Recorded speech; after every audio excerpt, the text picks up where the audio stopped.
This is week 155 of Russia's full-scale invasion of Ukraine. I'm Anna Belokur, reporting to you from Kyiv, and I'll be taking you through the top stories from Ukraine this week. The 2025 Munich Security Conference kicked off in Brussels on Friday, bringing together over 450 world leaders and representatives to discuss the most pressing threats to international security. If last year's conference was marked by ambivalence about the role that Europe would play in supporting Ukraine in the event of a second Trump presidency, this year's conference serves as a dramatic follow-up, with Trump's team battling flight delays to appear in Germany. The Kyiv Independent was on the ground at the conference. I'll hand it over to my colleague Martin to tell you more. Hi, this is Martin Fornusek from the Kyiv Independent, reporting here from the final day of the Munich Security Conference, an event that was taking place amid great concerns that the new Trump administration is trying to cut some kind of quick peace deal with Russia that might leave Europe out of the picture and throw Ukraine under the bus. And while we saw no second Munich agreement this weekend, the event clearly demonstrated that there is a growing chasm between the two sides of the Atlantic. The Ukrainian delegation here was led by President Volodymyr Zelensky himself. They met the US delegates, led by Vice President J.D. Vance. The day after they held bilateral talks, President Zelensky revealed to us that he was not ready to sign the US proposed memorandum on the use of Ukraine's natural resources, arguing that the document did not provide any strong security guarantees to Ukraine. I'm just a president. I'm a manager. And after my term, there will be another manager. And these resources, this is not mine, of our people. And I'm a guarantor that these resources will have our children. With all partners, please make profits, make business, is open for your companies, in some cases exclusive to your players. We are strategic partner, and that's why we trust Americans, American people, and some European countries who helped a lot. It's about it, but it's not mine. I'm not that take, give. No, it's very serious things. While President Zelensky said that he held good and constructive talks with Vice President Vance, he also urged Europe to be ready to stand on its own feet, even calling for the creation of a single European army during his address to the Munich Security Conference. Indeed, the motto that Europe needs to wake up was on everyone's lips during this event, especially after Vance delivered a scathing speech during his address to the conference, where rather than discussing Russia's war against Ukraine, he attacked his European allies on a myriad of issues, ranging from migration to censorship to misinformation. The recent steps and statements from Washington left European leaders scrambling, with the EU's top diplomat Kaja Kallas calling a meeting of EU's foreign ministers today on the sidelines of the conference, and France's President Macron called a summit of all European leaders tomorrow in Paris to hammer out a united approach to Trump, Russia, and to ending the war. At the Kyiv Independent, reader contributions are our main source of revenue. Shows like Ukraine This Week are only made possible by viewers like you. If you'd like to get more involved in the Kyiv Independent community, we have several membership tiers that give you access to our Discord community, exclusive content, discounts on our merch, Q&As with our staff, moderated Ukrainian language lessons, and more. We have an active group of readers who have built a relationship with our newsroom and with each other, and we'd love to have you along. There will be a link to our membership page in the description below. I'd also like to thank everyone who donates directly via YouTube. Your support is greatly appreciated. After months of pressure from the US to lower mobilization age in Ukraine, Kyiv has moved to recruit younger men, although not exactly how Washington envisioned. Instead of the mandatory mobilization of men aged 18 to 24, Ukraine invites them to join the armed forces voluntarily and get a number of benefits in return. Volunteers will receive a one-time payment of about 1 million hryvnia, or about $24,000, and a monthly allowance of up to $3,000, as well as 0% interest on mortgage rates and free higher education. It's also claimed that those who complete 1 year of service under these contracts will be allowed to travel abroad, unlike all the other men who are banned from leaving the country during martial law. There are a few exceptions, such as fathers of 3, primary caregivers, soldiers receiving training, etc., but the average Ukrainian man has not been allowed to leave Ukraine since February 24, 2022, so you can imagine how enticing this offer could be. Still, we spoke with a handful of young men who ranged from mildly impressed with the idea to deeply unimpressed. Some expressed skepticism about the conditions. Would they really be released from service after their agreed-upon year was up, and not be immediately eligible for general conscription afterwards? Would they really be able to travel abroad? Was it really better than staying in Kyiv? Overall, the responses seem to reflect reality. The contracts may draw in a few young people seeking to improve their lives with the promised benefits, but the rewards aren't lucrative enough to draw in masses, and institutional distrust is strong enough to turn plenty away from the idea. You can understand why the prospect of special contracts for new young recruits has drawn criticism from longtime soldiers who don't receive such benefits despite literal years of sacrifice.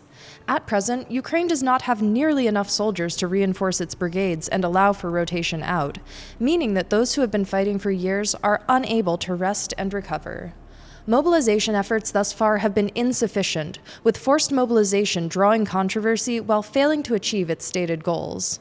And these new contracts likely won't do much to solve Ukraine's crippling manpower shortage. The adoption of special contracts for young recruits comes amid criticism from allies, particularly the United States, who say that Ukraine has no choice but to lower its age of mobilization to 18 if it wants to slow its manpower crisis.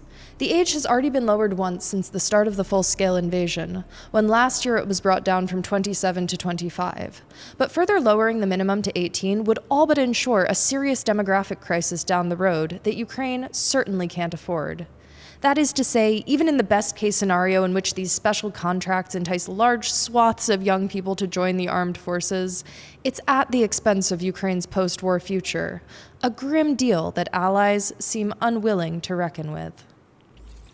The long-awaited first phone call between U.S. President Donald Trump and Russian President Vladimir Putin took place on Wednesday, a day marked by decisive yet controversial statements from Republican officials. Trump's strategy for speaking with Putin showed clear deference. He called Putin, and only afterwards called Ukrainian President Volodymyr Zelensky, and said that peace negotiations must begin immediately.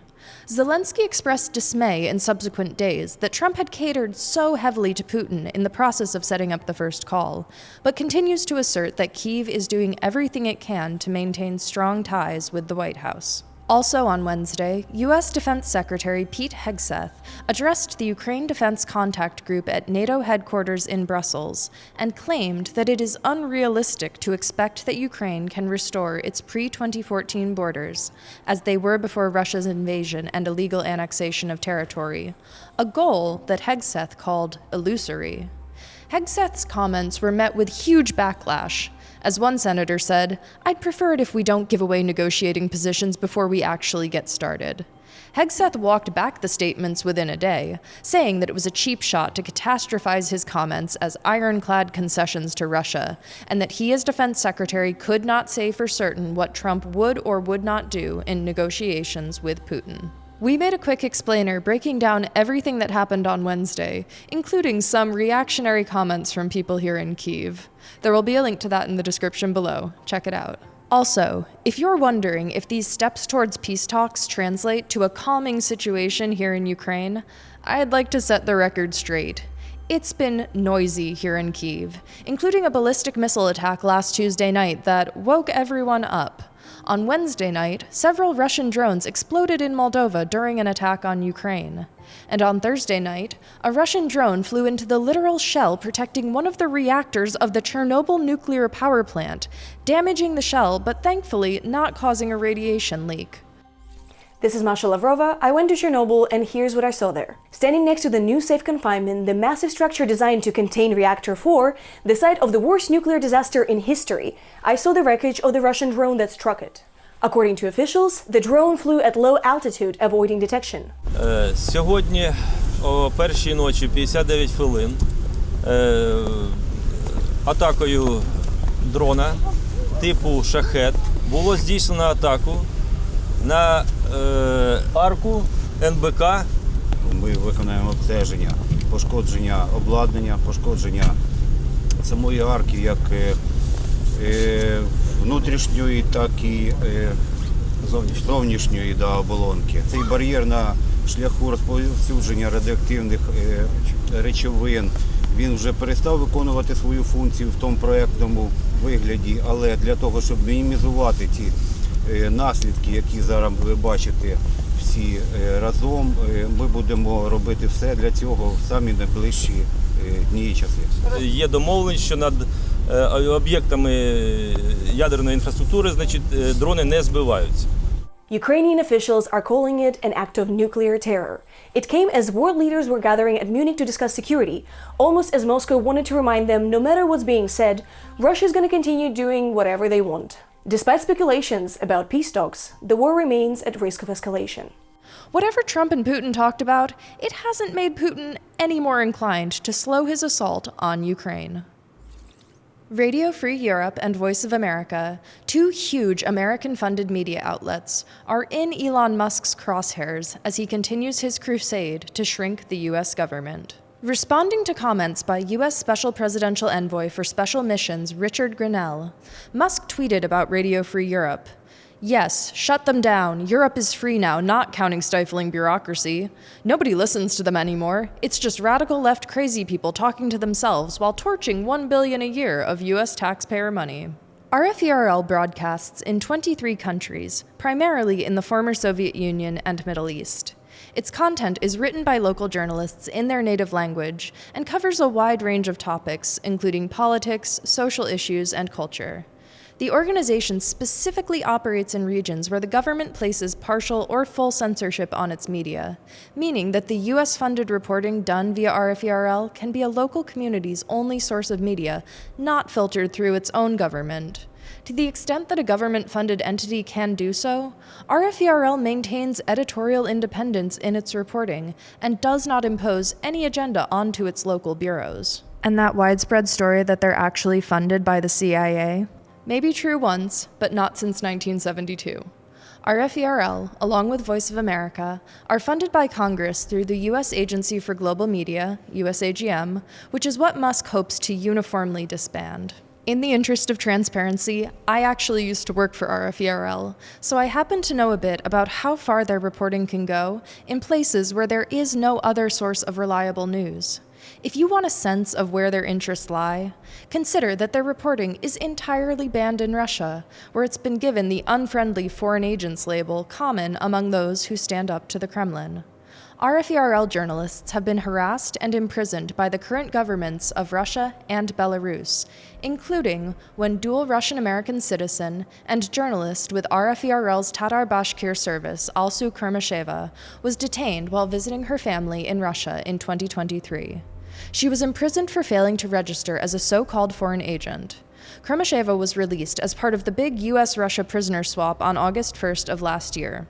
To be clear, a civilian Russian journalist was detained on a personal trip to her native country and was held for the better part of a year, simply because she worked for RFERL. All that is to say, Musk's wishes are once again aligning with those of the Kremlin. If he asserts that Europe is already free, it's in a reality in which Russia invading doesn't count as a compromise of other countries' freedom. That's all for this week. We'll be back next Sunday with more news from Ukraine. If you enjoyed this video, please like and subscribe to this channel. Your support is what allows us to bring you independent, unbiased news about Russia's invasion, which we are committed to doing no matter how much uncertainty the world faces.